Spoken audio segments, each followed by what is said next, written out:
حضرت سیدنا ابو بکر صدیق فرماتے ہیں میں حضور کے سامنے بیٹھا تھا، ایک شخص آیا، اس نے آ کر کے کہا یا رسول اللہ صلی اللہ تعالی علیہ وآلہ وسلم، یہ میرے ہاتھ کے اندر خنجر ہے، میں قتل کر کے آیا ہوں۔ قاتل کھڑا ہوا، ایک طرف قرآن مجید کا حکم ہے کہ جس نے ایک آدمی کو قتل کیا پوری انسانیت کو قتل کیا، حضور یہ خنجر ہے، قتل کر کے آیا ہوں۔ میرے مصطفیٰ نے فرمایا کس کو قتل کیا؟ عرض کی حضور سگی بہن کو مارا ہے، سگی بہن تھی، میں نے قتل کر دی۔ میرے نبی پاک صلی اللہ علیہ وسلم نے فرمایا کیوں مارا؟ پیار نہیں تھا؟ کہا محبوبہ بہن سے کس کو پیار نہیں ہوتا، بڑا پیار تھا، پر مارا کیوں؟ تو صحابی رونے لگے، کہنے لگے محبوبہ میں بڑا پیار کرتا تھا، پر وہ کافرہ تھی، مشرکہ تھی، بڑا پیار کرتا تھا، جب بھی اس کے پاس جاتا وہ آپ کے بارے میں بات چھیڑ دیتی، میں اس کو کہتا سارا کچھ کر لے میرے نبی کے بارے میں بات نہ کر دو، میں ہر شے سہ لیتا ہوں، پر مصطفیٰ کریم کی ذات کے بارے میں کوئی بات برداشت کرنے کی طاقت نہیں رکھتا، یہ والا جملہ نہ کہنا۔ میں اس کو روکتا، منع کرتا، وہ باز نہ آتی۔ کہتے ہیں آج اس نے اتنی سخت بات کی کہ میں اس کا گلا کاٹ آیا ہوں، قتل کر دیا ہے۔ حضور میرے لیے حکم کیا ہے؟ تو نبی پاک نے فرمایا جا، تیرے اوپر کوئی سزا نہیں، تو نے جو کیا ہے اچھا ہی کیا ہے، نہیں اچھا کر ڈالا ہے جو تو نے کیا ہے۔ ایک صحابی نابینا تھے، آنکھوں سے نظر نہیں آتا تھا، رشتہ کوئی نہیں دیتا تھا، معذور آدمی تھے، نکاح ہوا، شادی ہوئی، 2 بیٹے دیے اللہ نے، گھر بس گیا، بیوی کپڑے دھو کے دیتی، خدمت کرتی، روٹی پکا کے دیتی، بچے بڑے حسین تھے، اور وہ صحابی خود فرماتے ہیں، نابینا صحابی کہتے ہیں موتیوں کی طرح کے میرے بچے، جو بھی آتا آ کے کہتا تیرے موتیوں کی طرح کے لال ہیں۔ لیکن آپ فرماتے ہیں ایک صبح اعلان ہو گیا، مدینے میں شور ہو گیا کہ اس نابینا صحابی کی بیوی قتل ہو گئی، کسی نے خنجر کے دبایا، مر گئی ہے۔ کہتے ہیں اس کے لواحقین اکٹھے ہوئے، در رسالت مآب پہ آئے، آگے کہنے لگے حضور ہمارا قاتل ڈھونڈ کے دیں، ہماری بیٹی کو کس نے مارا؟ میرے رسول پاک نے مجمع پہ نظر ڈالی، فرمایا بھائی مجھے کہنے کی ضرورت نہ پڑے، اگر قاتل موجود ہے تو خود اٹھ جائے۔ خود اٹھے، وہ نبینا صحابی بیچ میں سے اٹھ کے کھڑے ہو گئے، کہنے لگے سونیا قاتل کوئی بار نہیں، میں خود قاتل ہوں، میں نے مارا ہے، میں قاتل ہوں، میں نے مارا ہے۔ مصطفیٰ کریم سید عالم صلی اللہ علیہ وسلم نے فرمایا تجھے تو اس کی بڑی ضرورت تھی، بڑی حاجت تھی، تیری بیوی تھی، تیرا گھر سنبھالتی تھی، تیرے بچے تھے۔ صحابی عرض کرنے لگے حضور سارا کچھ ٹھیک تھا، پر وہ آپ کی بے ادب تھی، حضور اس کے آنے سے میرا گھر بس گیا، روٹی پکنے لگی، کپڑے ملنے لگے، اولاد ہونے لگی، میں دنیا پہ آ گیا، لیکن محبوبہ میں نے وہ سکھ کیا کرنے ہیں جو تیری بے ادبی پر تعمیر کیے جائیں۔ یا رسول اللہ مجھے کیا حاجت اس چیز کی جس میں آپ کا پیار ہی نہ ہو، یا رسول اللہ آپ کی محبت ہی نہ، حضور میں نے قتل کر ڈالا ہے، مجھے بیوی نہیں چاہیے، مجھے وہ والی چاہیے جس کی زبان پر رسول اللہ کے نام کے ترانے ہو، جو حضور کی محفل کرنے والی ہو، نعت پڑھنے والی ہو، جو نبی پاک علیہ السلام کی ازواج کا، اولاد کا، بیٹیوں کا ذکر کرنے والی ہو، مجھے وہ بیوی نہیں چاہیے جو بیوی بے ادبی کرے۔ میرے نبی پاک صلی اللہ علیہ وسلم نے محلے داروں سے پوچھا، فرمایا بات اس کی ٹھیک ہے؟ کہا حضور واقعی بے ادب تھی۔ نبی پاک نے فرمایا اٹھو پھر چلے جاؤ، اس نے انسان نہیں مارا، اس نے گستاخ رسول کو مارا ہے، اس نے ایک گستاخ رسول کو مارا ہے۔ بھائی یاد رکھیں نبی پاک کا پیار ایمان کا حصہ ہے، اس میں کوئی کمپرومائز نہیں، اس بات میں کسی قسم کی کوئی گنجائش ہے، ہمارا کسی شخص کے ساتھ کوئی رٹا نہیں زمین کا، اللہ جانتا ہے، ہم تو اختلاف کی خلیج کو کم کرنے والے لوگ، کوئی اختلاف نہیں، اللہ جانتا ہے، اور دل روتا ہے کہ امت کٹھی ہو جانی چاہیے۔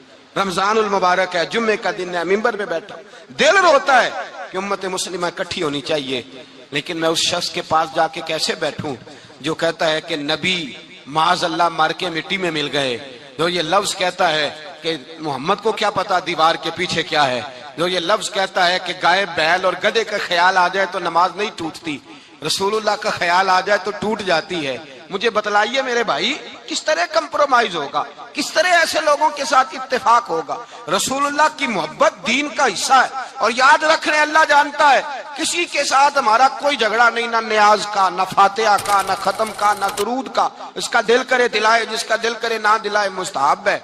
جھگڑا صرف یہ ہے کہ میرے رسول اللہ کی شان پر بات نہ کرو، میرے نبی پاک کی عظمت کے بارے میں بات، درد دل سے بات کر رہا ہوں، خدا را اس امت کی دلوں میں رسول اللہ کا پیار رہنے دو، نبی پاک کی محبت رہنے دو۔ صحابہ ہر حال میں حضور سے، حضرت ابو عبیدہ بن جراح نے میدان کے اندر اپنے باپ کو قتل کیا، کس کو؟ باپ کو مارا۔ حضور سید عالم صلی اللہ علیہ وسلم نے کہا ابو عبادہ تو نے باپ ہی مار دیا ہے؟ کہا حضور باپ نہیں چاہیے، رسول اللہ کا وفادار چاہیے، حضور وفادار چاہیے۔ نبی پاک صلی اللہ تعالی علیہ وآلہ وسلم کی محبت اصل دین ہے، اصل دین۔ اگر اس میں خامی رہ جائے، اس کے اندر کمی رہ جائے، ایمان مکمل نہیں۔ صبح قیامت رب کی بارگاہ میں تیرا کوئی عمل قابل قبول نہیں، کوئی تیرا عمل اللہ کے حضور قابل قبول نہیں۔ تعظیم رسالت میں اگر فرق آتا ہے، حضور کی محبت میں اگر کمی آتی ہے، تو تیرا کوئی عمل بھی قابل قبول ہے۔ محبت کا کیسے پتہ چلے گا کہ حضور سے پیار ہے؟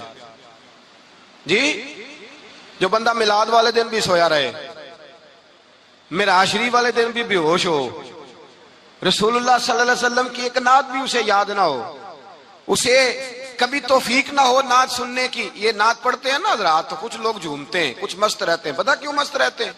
انہیں نعت کے ذائقے کا پتہ نہیں۔ نعت تعریف مصطفیٰ ہے، اور جب محبوب کی تعریف ہوتی ہے تو دل مچل جایا کرتا ہے۔ بھئی محبت مصطفیٰ پیدا کریں، ان جگہوں پہ بیٹھے جہاں سے رسول اللہ کا پیار ملتا ہے۔ صحابہ کرام نے ہر چیز سے بڑھ کر رسول پاک سے پیار کیا، ہر چیز سے بڑھ کر۔ بھلا دی دنیا ساری انہوں نے، لیکن رسول پاک سید عالم صلی اللہ علیہ وسلم کا پیار انہوں نے اپنے دل سے نہیں بلایا۔ اپنی اولادیں لا کے حضور کی خدمت میں پیش کر دی، اپنے بچے لا کر پیش کر۔ حضرت عائشہ صدیقہ رضی اللہ تعالیٰ عنہ فرماتی ہیں ساری زندگی ابو بکر صدیق نے ڈانٹا نہیں، میرا باپ رفیق تھا، شفیق تھا، مہربان تھے، کوئی کبھی انہوں نے سخت گھورا بھی نہیں ہماری طرف۔ لیکن کہتے ہیں ایک دن میں حضور کے ساتھ گفتگو کر رہی تھی، بچی تھی، میری آواز ذرا بلند ہوئی تو کہتے ہیں جناب ابو بکر صدیق رضی اللہ تعالیٰ عنہ باہر سے دوڑے آئے، اندر آئے اور حضرت ابو بکر نے تھپڑ اٹھایا، میرے منہ پہ مارنے لگے۔ حضور آگے بڑھے، بچایا۔ میں نے کہا ابا جی آپ نے تو گھورا بھی کبھی نہیں، یہ کیا ہوا؟ تو حضرت جناب عائشہ صدیقہ کہتے ہیں ابو بکر صدیق رو پڑے، کہنے لگے عائشہ میرے اوپر سے پہاڑ بھی گزر جائیں تو مجھے تکلیف نہیں ہوتی، اور میرے مصطفیٰ کے سامنے کوئی اونچا بولے بھی تو میرا دل ٹوٹ جاتا ہے۔ خبردار، حضور سید عالم، حضرت عمر کا زمانہ تھا، کچھ لوگ آئے کہیں اور کے رہنے والے، مسجد نبی میں اونچی آواز میں بولنے لگے، اونچی آواز میں باتیں کرنے لگے۔ حضرت عمر نے بلایا، فرمایا ادھر آؤ، کون ہو، کہاں سے آئے ہو؟ کہنے لگی کوئی شام کا ہے، کوئی کسی ملک کا ہے۔ آپ فرمانے لگے تمہیں پتا نہیں یہ روضہ رسول ہے؟ تمہیں پتا نہیں یہ حضور کی مسجد ہے؟ لا ترفعوا اصواتکم فوق صوت النبی، تمہیں خبر نہیں تم کہاں آئے ہو؟ فرمایا اگر تم مدینے کے رہنے والے ہوتے میں تمہیں دھروں سے مارتا، تمہیں سزا دیتا۔ تمہیں ادب رسول کا نہیں پتا، تمہیں رسول اللہ صلی اللہ علیہ وسلم کے طریقے کا نہیں پتا۔ ایک لفظ اور بیان کیا جاتا ہے، کہتے ہیں پیار ہم بھی کرتے ہیں پر وہ والا جو نبی پاک نے کہا ہے۔ کون سا؟ جو حضور نے، جس کا نبی پاک نے حکم دیا ہے۔ کون سا پیار کرتے ہیں؟ ایک لفظ آپ کو پوچھا جاتا ہے، ہم بھی پیار کرتے ہیں پر وہ والا جو نبی پاک نے کہا ہے، جو حضور نے۔ کہتے ہیں یہ جو تم کہہ رہے ہو یہ حضور نے کیا نہیں، کہا نہیں۔ نبی پاک صلی اللہ علیہ وسلم کے وجود سے خون نکلا، حضور نے حضرت عبداللہ بن زبیر سے کہا ٹھکانے لگا دو، جاؤ ٹھکانے لگا دو، ایسی جگہ لگاؤ جہاں کسی کی نظر نہ پڑے۔ خون بہتا ہوا خون حرام ہے، قرآن پاک نے بیان کیا ہے۔ کہا ٹھکانے لگا دو۔ حضرت عبداللہ بن زبیر باہر نکلے اور حضور کا جو خون تھا وہ پی گئے۔ حضور نے کہا تھا پی لینا، کیا کہا تھا؟ ٹھکانے لگا دو، پی گئے۔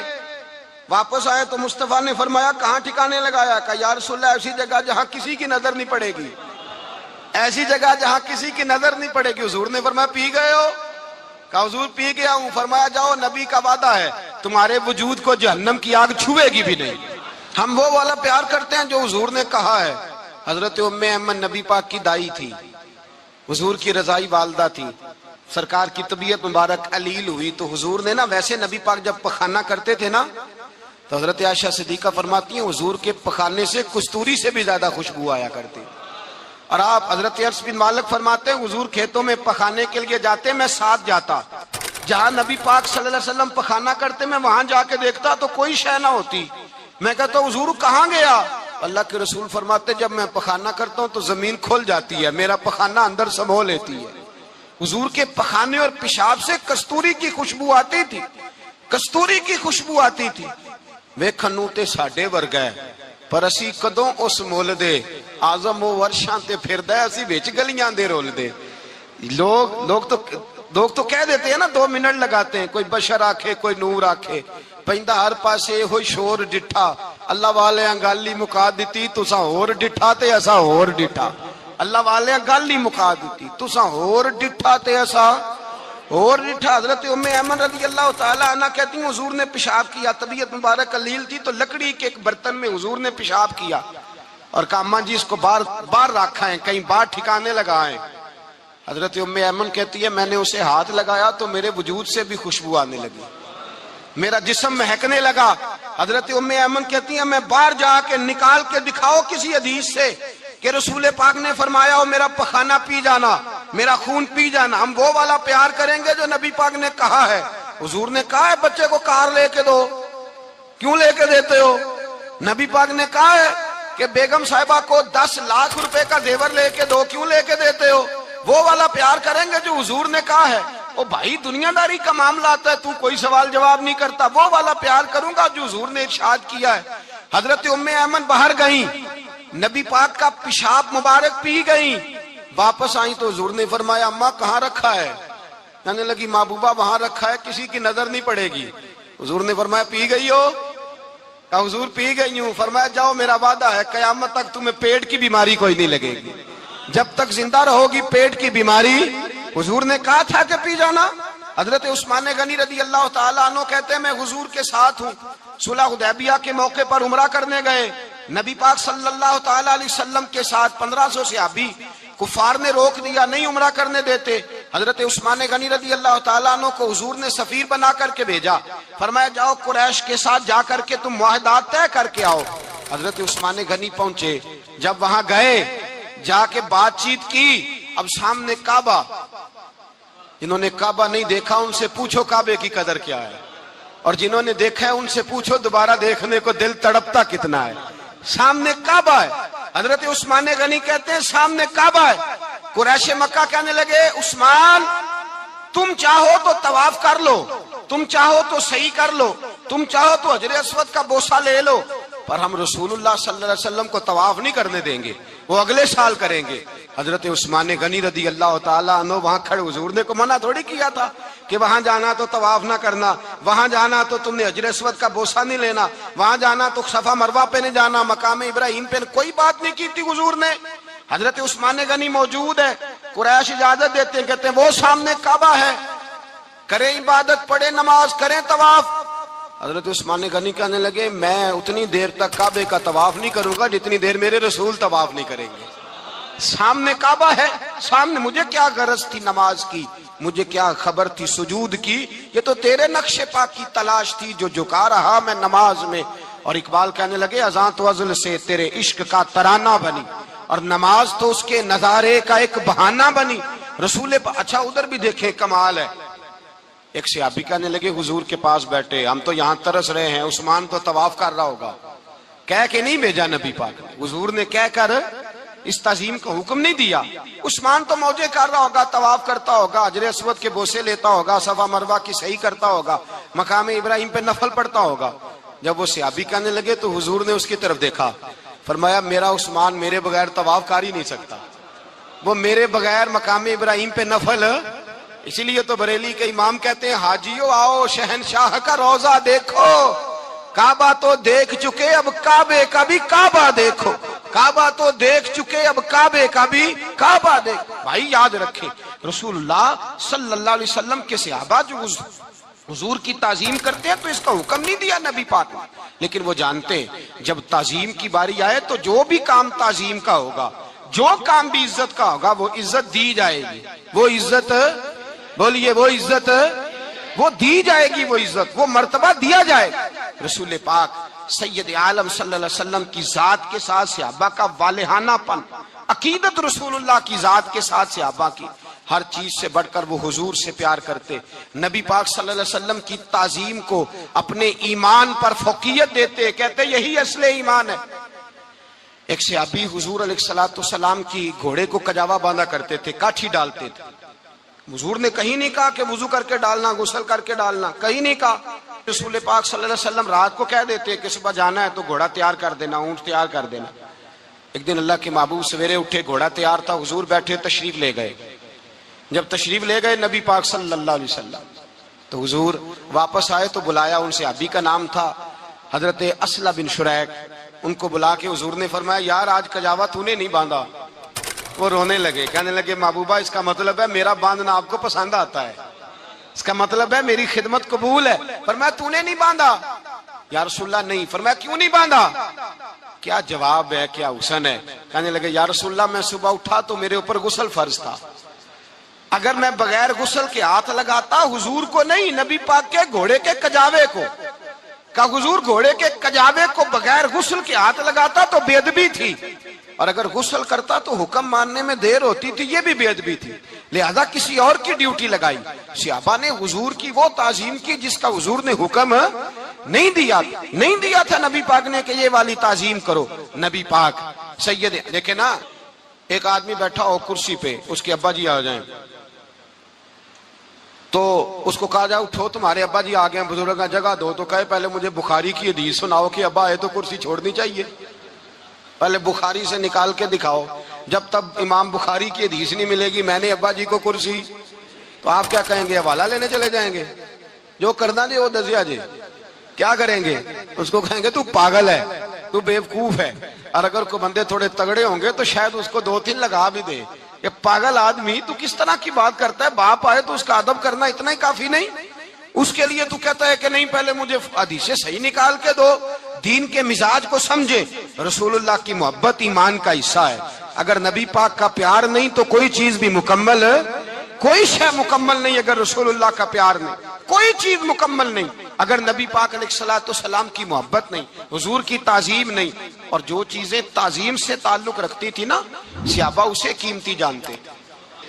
ایک بات یاد رکھیں، میاں بیوی کے گھر میں ہر شے ہو نا آپس میں پیار نہ ہو تو وہ گھر جنت نہیں بن سکتا، ہر شے ہو آپس میں، نہیں سمجھ آئی بات کی، ہر چیز ہو صرف تو وہ گھر جنت نہیں بن سکتا، وہ دوزخ بن جاتا ہے، اور کوئی شے نہ ہو ایک دوسرے سے پیار ہو اعتبار ہو تو وہ گھر جنت بن جاتا ہے۔ او بھائی تیرے پاس سارے عمل ہوں، اگر حضور سے پیار نہ ہو تو تجھے مسلمان ہونے کا مزہ